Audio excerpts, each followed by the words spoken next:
astronauts have discovered a giant face on Mars. And now it may help them solve the mystery of humanity's origins.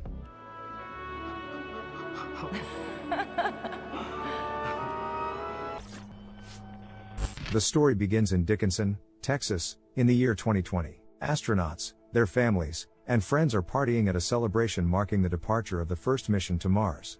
Woody and his wife Terry are also preparing for the trip, but it's just the two of them going. Terry jokes that flying together strengthens their relationship, but no one has any idea yet what awaits them on this journey into space. The ship's commander, Luke, is worried that his colleague and friend Jim didn't come to the celebration. Luke, too, is sad about his last night, but his wife cheers him up and tells him to say goodbye to their young son. He promises the boy that he will read his favorite book every night, no matter where he is. So it would be as if they were reading it together. Finally, Jim does come to the party after all. Luke is very happy to see him. By nightfall, Woody, Jim, and Luke are already discussing the upcoming flight. They remember that Jim is a highly accomplished pilot. He once even managed to land a malfunctioning ship. Jim was supposed to go to Mars on the first mission, but because of his wife's illness he had to interrupt preparations for the flight. Now Luke goes in his place. The man feels guilty before his friend, as he has been preparing for this for 12 whole years. Jim says that everything is alright and wishes Luke a pleasant flight, although it is obvious that the man is very upset.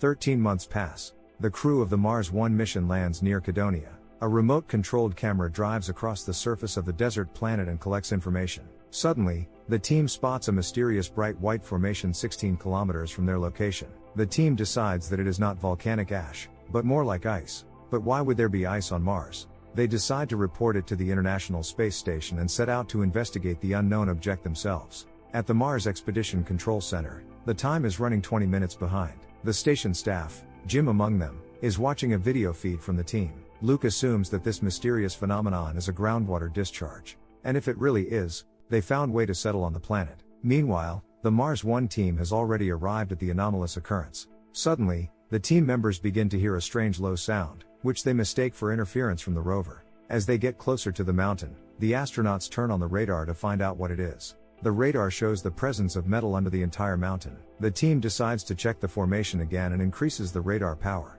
Suddenly the signal is interrupted and there is complete silence. The crew members are confused. Within seconds, a giant whirlwind begins to rise around the mountain. Like a living creature, it chases the astronauts and crushes them one by one. Rocks fly up into the air and smash into people with tremendous force, while the whirlwind sucks everything in its path into a gigantic sand vortex. The vortex subsides, and it turns out that the mysterious mountain is a huge humanoid face. As a result of the disaster, the space station detects an extremely powerful burst of energy. Management gathers all the team members to decide how to proceed. Woody and Terry and technician Phil arrive at the station, where they are told the extent of the disaster. A faint signal comes in from the Mars 1 mission camp, which means some of the crew survived after all. The crew turns on the distress call from Luke. The frightened man confusedly describes what happened to his crew. He manages to recount the low sound they heard and the unexplained phenomenon that attacked and decimated the rest of the crew. The powerful pulse knocked out all the computers, which means there's no way to contact Luke again. The station realizes that the only chance to find out what happened and try to help Luke is to send a Mars 2 mission to him. Suddenly, Phil realizes that the Saturn research satellite is passing through Mars orbit and can be reprogrammed to explore the Mars 1 camp. But the station manager states that a launch is not possible until 8 months later. However, Jim has a plan. He's already done the calculations and figured out that they can fly out sooner by reducing the ship's load and taking more fuel. The commander, named Ray, doesn't share Jim's optimism at first. But the man proves that everything will work out, because he was the one who developed the evacuation plan for the Mars mission. Jim's idea is backed by Woody, and Ray agrees after all. Woody checks with Ray on the team composition. He insists that Jim be the co-pilot. Ray is against it, as Jim is not cleared to fly. The man didn't want to take the few remaining psychological tests because of the illness and the passing of his wife. But Woody manages to convince the commander. You give me McConnell as co-pilot and we will bring Luke home. That's a promise. The Mars 2 mission has been traveling for 174 days. Phil is making a model of his ideal woman's DNA out of candy. After eating one of the candies, Jim asks whose DNA it is now. Phil assumes it is now a frog.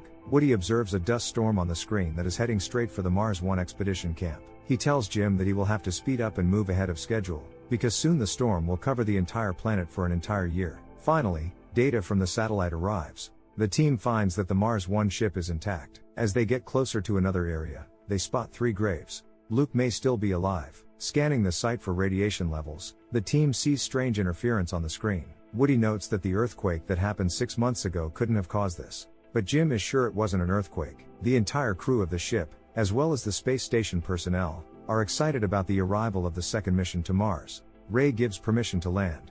Tomorrow morning, you will be go.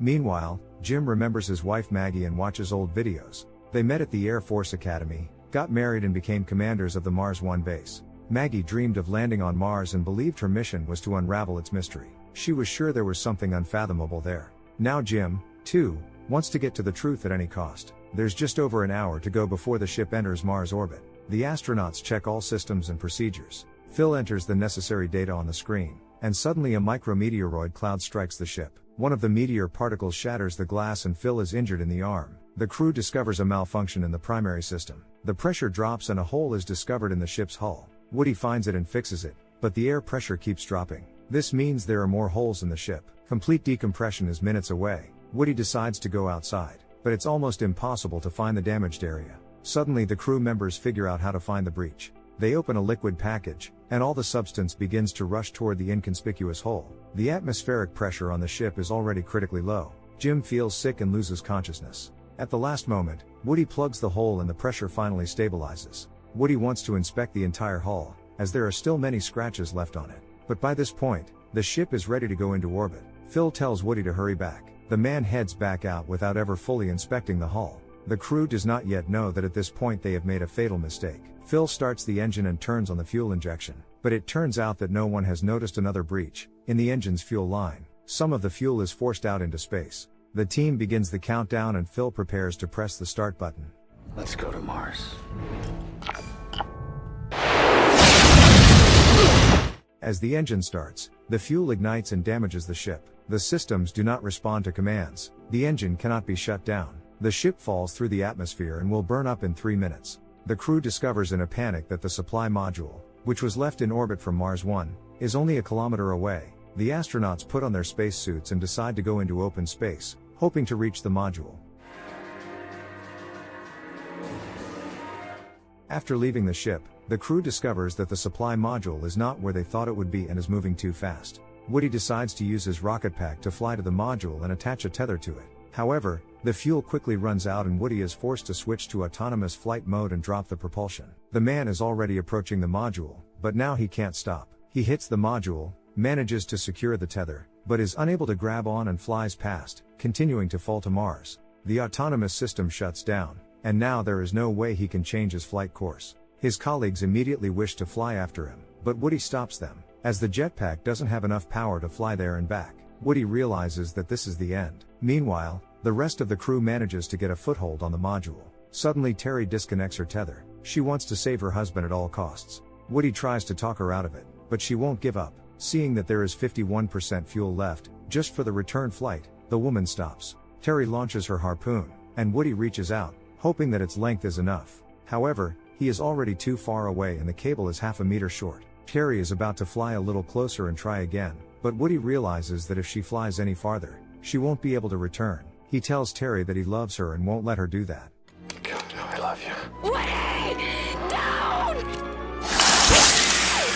Woody takes off his helmet and instantly freezes. Jim tries to calm Terry down and convinces her to come back. The space station stops receiving signals from Mars 2. The staff thinks the crew has not survived, but suddenly they receive data that the supply module in orbit has landed on Mars. This means that someone was operating it. Ray realizes that no one but Jim is capable of such a thing. All of the remaining crew members finally arrive on Mars. Having planted the national flag, they head for the first expedition ship. The crew has taken with them new motherboards, which they are going to install in place of the burned ones. The astronauts explore the ship. Jim goes into the greenhouse and notices that someone has clearly been here all this time, because all the instruments are on.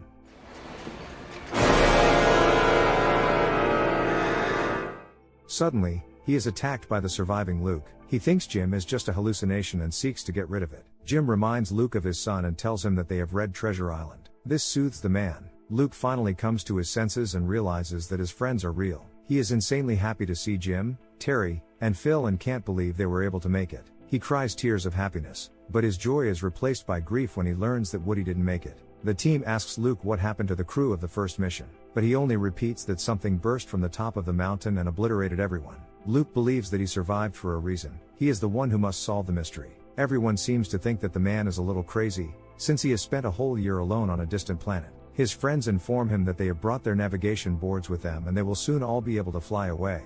Luke tells the crew about the terrible event and shows them the burial sites. Suddenly Jim notices a huge storm in the distance that is about to cover the entire planet. Luke says it has been here for a long time and originated from the mysterious mountain. He guesses that Jim and the rest of the crew can't quite believe his story. All the astronauts return to the ship. Here Luke tries to explain exactly the mystery he has to solve. After all, millions of years have passed, during which there have been meteor falls, sandstorms, and lava flows. Because of all this, the surface of the planet has changed, and they just couldn't see it. Luke turns on the computer and shows the mountain in the shape of a face.